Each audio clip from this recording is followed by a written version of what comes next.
नमस्कार. पॅरिस ऑलिम्पिकमध्ये TV9ची टीम उभी आहे. पॅरिस ऑलिम्पिकमध्ये अनेक गोष्टी नव्याने घडल्या. पॅरिस ऑलिम्पिकचा उद्घाटन सोहळा हा ऐतिहासिक ठरला, पण आजचा दिवस पण तितकाच महत्त्वाचा आहे, कारण की माझ्याबरोबर आज इथे ऑलिम्पिकच्या जी थेट प्रक्षेपणाची क्रांती असते ती क्रांती घडवणारे, विशेषतः 8Kची क्रांती घडवणारे सांगलीचे मराठमोळे रवी वेल्हाळ सर आहेत. खरं तर कौतुक करावं लागेल रवी वेल्हाळ सरांचं, कारण की मराठी माणसानं खरं तर सांगलीजवळ असणाऱ्या कोल्हापूरच्या स्वप्नील कुसाळेने ऑलिम्पिकमध्ये मेडल जिंकलं आणि मराठी झेंडा फडकवला. पण थेट प्रक्षेपणात, लाईव्ह प्रक्षेपणात जर महाराष्ट्राचा झेंडा कोणी फडकवला असतं ते म्हणजे रवी सरांनी. रवी सर, सगळ्या महाराष्ट्राच्या वतीने तुम्हाला खरंच सॅल्यूट आहे. ही जी 8Kची क्रांती घडवली आहे ती नेमकी काय क्रांती आहे? सर्वप्रथम दर्शकांचा आभार आणि महाराष्ट्रातल्या माझ्या सर्व दर्शकांचं मी मनापासून धन्यवाद मानतो आणि त्यांचा मनपूर्वक आभार मानतो. ही जी संजय क्रांती आहे, आपण घरात ॲक्च्युली हाय डेफिनेशनमध्ये आपण TV बघतो किंवा 4Kमध्ये बघत असतात, तर हाय डेफिनेशनच्या 16 पट अधिक माहिती ह्याच्यात संग्रहित केली जाते आणि 4Kच्या जवळपास 4 पट रिझॉल्युशन ह्या 8K टेक्नॉलॉजीमध्ये आहे. तर नुसतं 4K नाही, 4K 60 फ्रेम पर सेकंड जे तुम्हाला स्मूथ स्पोर्ट्स ॲक्शनसाठी लागतं आणि हाय डायनॅमिक म्हणजे जवळपास जो माणूस जेवढे कलर बघू शकतो तेवढे डिटेल तुम्हाला दिसतात आणि इमर्सिव्ह ऑडिओ. त्यामुळे तुम्ही ही टेक्नॉलॉजी बघताना तुम्ही स्टेडियममध्ये आहेत असा तुम्हाला भास निर्माण होतो आणि त्या लेवलची क्वालिटी इथं केलेली आहे. आणि हा जगातला पहिला प्रयत्न आहे ऑलिम्पिक ब्रॉडकास्टिंग सर्व्हिसेस आणि इंटेलच्या संयुक्त विद्यमाने आम्ही 8K जवळपास 4 खंड, 9 देश, 18 लोकेशन्स आणि हजारो लोकेशन ब्राझीलमध्ये ही प्रक्षेपित करतं आहे. आणि संजय, हा माझ्यासाठी अत्यंत अभिमानाचा क्षण आहे की आम्ही पहिल्यांदा ही टेक्नॉलॉजी भारतातसुद्धा आत्ता प्रक्षेपित करतो आहे. मुंबईमध्ये व्हिस्लिंगवूडमध्ये तुम्ही ही लाईव्ह ऑलिम्पिक्स 8Kमध्ये बघू शकता.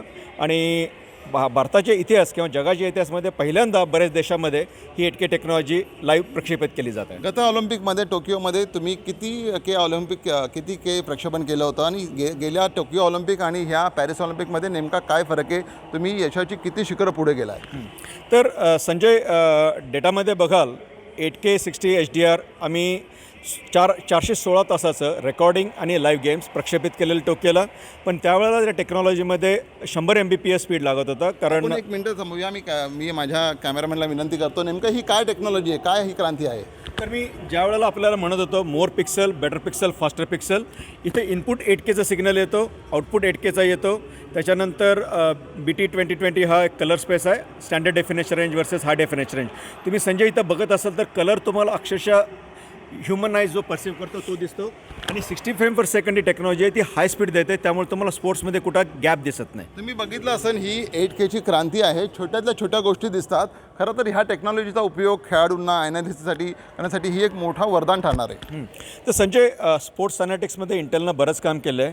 तर एक ब्रॉडकास्टिंग 8Kच्या शिवाय स्पोर्ट्स ॲनालिटिक्स जो भाग आहे, म्हणजे ज्यांना आपल्याला ॲथलीट्सला ट्रेनिंग करायला लागतं, त्यांना आर्टिफिशियल इंटेलिजन्समध्ये ट्रेनिंग करायला वापरतं आहे किंवा त्यांचे जे काय फॉल्ट्स आहेत किंवा जिथं कुठं इमेज तुम्हाला त्यांचा परफॉर्मन्स इम्प्रूव्ह करायचा आहे, त्यासाठी ही टेक्नॉलॉजी ॲथलीट्स परफॉर्मन्स अँड ट्रेनिंगसाठी एक वरदान आहे.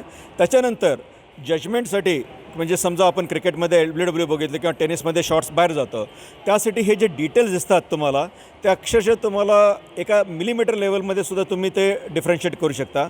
आणि या दोन्ही एक स्पोर्ट्स ब्रॉडकास्टिंग शिवाय स्पोर्ट्स ॲनालिटिक्स आणि स्पोर्ट्स जजमेंट ह्यासाठी ही टेक्नॉलॉजी क्रांतिकारी आणि वरदान ठरत आहे. ऑलरेडी खेळाडूंना पदक जिंकण्यासाठी पण ही टेक्नॉलॉजीचा खरं तर खूप मोठा उपयोग होईल, भारतीय खेळाडूंना होईल. परंतु तुम्ही आमचे मराठमोळे आहात. सांगलीला जेव्हा शिकत होता तेव्हा काय शिक्षण घेतलं, आईवडील काय करत होते, आणि तुम्ही 2 वेळा नापास झाला आहे. नापास विद्यार्थ्याची ही जागतिक यशाची कथा आहे.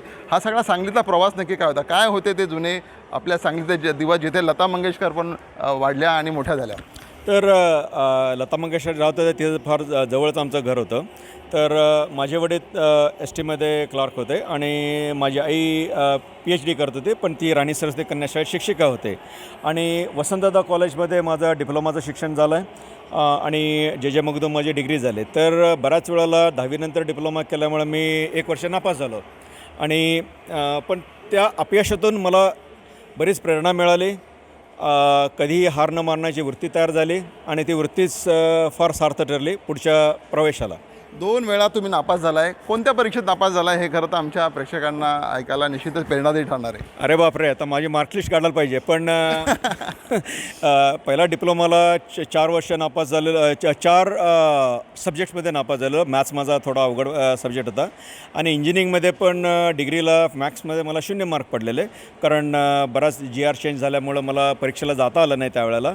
पण त्याच्यानंतर दरवर्षी टॉपर आलेलो आणि बरंच म्हणजे परिश्रमातून आणि बऱ्याच माझ्या गुरुजनांच्या सहाय्यातून, माझ्या फॅमिलीच्या सहकार्यातून, माझ्या मित्रपरिवारांच्या सहकार्यातून मला पुढे जायची प्रेरणा मिळाली आणि मी त्यांचा आभार मानतो आणि माझ्या अपयशाला याचं जास्त श्रेय देतो. सगळ्यात महत्त्वाचं म्हणजे मराठी माणूस धडपड करत असतो, पण त्याला प्लॅटफॉर्म नसं मिळत, जागतिक प्लॅटफॉर्म मिळत नाही. पण तुम्ही एक आयडॉल ठरलेला आहे. आपल्या ह्या मराठमोळ्या सगळ्या यशस्वी होणाऱ्या मार्गावर जाणाऱ्या आपल्या मराठमोळ्यांना काय संदेश द्याल? तर अपयशाने कधी खचू नका, अपयशाने कधी हार मानू नका. अपयश ज्या वेळेला मिळतं त्यावेळेला ही यशाची पहिली पायरी आहे, हे धरून चला. कधीही तुम्ही हार मानू नका आणि प्रयत्न मात्र कधी सोडू नका. अगदी प्रतिकूल परिस्थिती असतील त्याच वेळा, म्हणजे तुम्ही सोनं ज्या वेळेला म्हणतो, ज्यावेळेला ते मुशीत घालतं त्यावेळेला ते सोनं तयार होतं.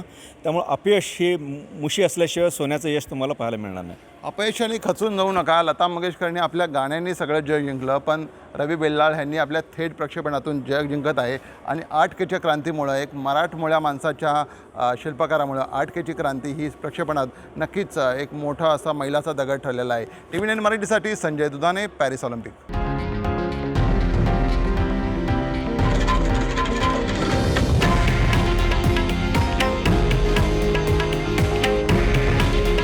हे आहे देशातील नंबर 1 न्यूज नेटवर्क आणि आपण पाहत आहात TV9 मराठी.